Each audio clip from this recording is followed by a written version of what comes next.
बेहतरीन drama serial Jannisar. आप देखेंगे इस ड्रामे में कि हिबा बुखारी की ज़िंदगी में कितनी ज़्यादा तकलीफ़ें हैं। तकलीफ़ें इस बात के लिए हैं क्योंकि जो कुछ वो करना चाहती है वो उसके घर वाले इस चीज़ को नहीं एक्सेप्ट करते हैं। वो बहुत ही सादा मिजाज लोग हैं और उनके लिए ये चीज़ें बहुत ही ज़्यादा अजीब हैं, लेकिन हिबा बुखारी इस सब चीज़ों से तंग आ चुकी है। और वो कहती है कि न जाने कौन सा दिन होगा जब मैं यहाँ से चली जाऊँगी, क्योंकि मैं अब इन लोगों में रह रह के तंग आ चुकी हूँ। उसकी माँ उसको समझाने की कोशिश करती है और कहती है कि बेटा तुम कैसी बातें कर रही हो, ऐसा क्यों सोच रही हो, न जाने ज़िंदगी कहाँ के इस मोड़ पर तुम्हें कैसे ले आई, तुम समझ क्यों नहीं रही, जहाँ पर हो जो कुछ है इसी को गनीमत समझो। लेकिन वो कहाँ सुनने वाली है और अपने घर वालों की बातों को बहुत ही गलत किस्म का सोचती है और कहती है कि एक दिन मैं वो करके दिखाऊंगी जो किसी ने नहीं किया है। बहुत सी बातें करती है, उसके घर वाले भी काफ़ी परेशान हैं उसकी वजह से। उसकी ज़िद और हठधर्मी की वजह से भी काफ़ी ज़्यादा मुश्किलात का सामना उनको करना पड़ता है। उसका बाप हर वक्त इस बात के लिए परेशान रहता है और कहता है घर वालों से कि इसको समझाया जाए, ऐसा ना हो कि कल को मज़ीद कोई इतनी ज़्यादा आप लोगों के लिए टेंशन खड़ी हो जाए, फिर जाकर आपको समझ आएगी कि क्या हो रहा है और क्या नहीं हो रहा। लेकिन मुझे नहीं लगता कि आप लोगों में इस बात की अकल है और आप लोग इस बात को समझ रहे हो। जिस पर आप देखेंगे कि वो कहती है कि मैं ऐसा कुछ भी नहीं करने वाली, जो करूँगी आपकी मर्ज़ी के मुताबिक ही करूँगी, आपको परेशान होने की ज़रूरत नहीं है। बहुत ज़्यादा यानी कि सता रही है वो भी इस कदर के, लेकिन खामोश भी है, लेकिन फिर भी वो चाह रही है कि उसकी मर्ज़ी के मुताबिक सब कुछ हो। ये काम करना उसके घर वालों के लिए नामुमकिन नज़र आ रहा है, क्योंकि वो ऐसा उसको नहीं देखना चाहते हैं। वो बहुत ही सादा तबीयत लोग हैं, इसलिए वो इन सब चीज़ों को पसंद नहीं करते हैं। लेकिन वो आज़ादी के लिए कुछ भी करना चाहती है और कहती है कि मैं अपनी आज़ादी के लिए कुछ भी करूँगी। यानी कि मैं इस तरह की ज़िंदगी नहीं जीना चाहती और अपनी ज़िंदगी को ख्वाबो ख़्याल इस तरह से होने लग जाते हैं उसके कि बस उसके दिमाग में कोई शहज़ादा टाइप लड़का ही आ रहा है बार-बार और बार-बार उसको यही समझ आ रही है और वो आता है दानिश के रूप में। और इसलिए आप देखेंगे कि वो बहुत ज़्यादा हैरान होती है उसको देख के। पहले तो उसकी किसी बात का यकीन नहीं करती है और बातों-बातों में इसको कह देती है कि मैं ऐसे लोगों से दोस्ती नहीं करती और ना ही मैं पसंद करती हूँ। लेकिन आप देखेंगे कि आहिस्ता-आहिस्ता वही जो है बात वो अटल होती जाएगी और सारे मामले जो हैं सुलझते जाएँगे। लेकिन वो समझ रही है कि शायद जो पुरानी ज़िंदगी इसने खोई है, वो ज़िंदगी इसके लिए बहुत ही फ़ज़ूल किस्म की ज़िंदगी थी और उसका नाम भी लेना गवारा नहीं समझती है। लेकिन आने वाली ज़िंदगी को वो बहुत ही बेहतरीन ज़िंदगी तस्वर कर रही है। वो नहीं जानती है कि उसकी ज़िंदगी में किस कदर कांटे बिछने वाले हैं, किस कदर तकलीफ़ें आने वाली हैं। वो अपनी ज़िंदगी में खुश रहना चाहती है और चाहती है कि बस अपने माज़ी को मुड़ के भी ना देखे। यही दानिश उसको समझाने की कोशिश कर रहा है और उसको कहता है कि तुम अपने माज़ी को मुड़ के भी मत देखना, तुम्हें सारी खुशियाँ मिलेंगी, सब कुछ मिलेगा। इसलिए बेहतर यही है कि अपनी ज़िंदगी को अच्छे तरीके से और नए अंदाज़ में शुरू करो, क्योंकि मुझे लगता है कि तुम्हें अपनी ज़िंदगी को सही तरीके से गुज़ारने की ज़रूरत है। मुझे समझ नहीं आ रही कि तुम जैसी लड़की को इस कदर जुल्म के साथ क्यों रखा जा रहा था। इतने ज़ालिम लोग कैसे हो सकते हैं? जिस पर वो कहती है ऐसी कोई बात नहीं है। अलबत्ता वो जानती है कि उसकी अपनी कुछ ख्वाहिशात थी जिसकी वजह से उसके घर वाले उससे तंग आ चुके थे और इन बातों को बिल्कुल नापसंद करते थे। लेकिन वो जिन ख्वाहिशात पर मर मिटी थी वही करके दिखाएगी, वही बन के दिखाएगी। इस बात की समझ अभी नहीं आ रही उसको और वो समझ रही है कि मसले बड़े ही ठीक जा रहे हैं और जैसे ही दानिश उसको मिल गया तो समझो उसको सब कुछ मिल गया है। इस बात ने उसको बिल्कुल बिगाड़ के रख दिया है और उसका दिमाग जो है ख़राब करके रख दिया है।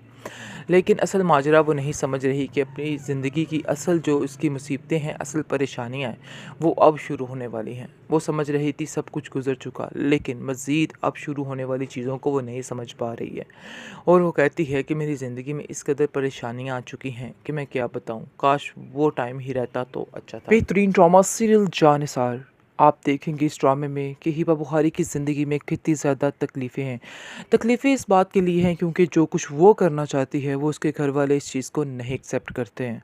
वो बहुत ही सादा मिजाज लोग हैं और उनके लिए ये चीज़ें बहुत ही ज़्यादा अजीब हैं, लेकिन हिबा बुखारी इस सब चीज़ों से तंग आ चुकी है और वो कहती है कि न जाने कौन सा दिन होगा जब मैं यहाँ से चली जाऊँगी, क्योंकि मैं अब इन लोगों में रह रह के तंग आ चुकी हूँ।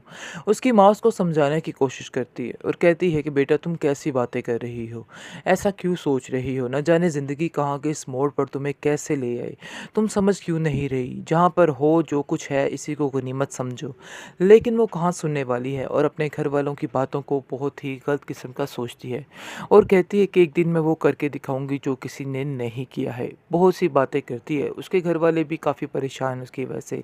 उसकी ज़िद और हठधर्मी की वजह से भी काफ़ी ज़्यादा मुश्किलात का सामना उनको करना पड़ता है। उसका बाप हर वक़्त इस बात के लिए परेशान रहता है और कहता है घर वालों से कि इसको समझाया जाए। ऐसा ना हो कि कल को मज़ीद कोई इतनी ज़्यादा आप लोगों के लिए टेंशन खड़ी हो जाए।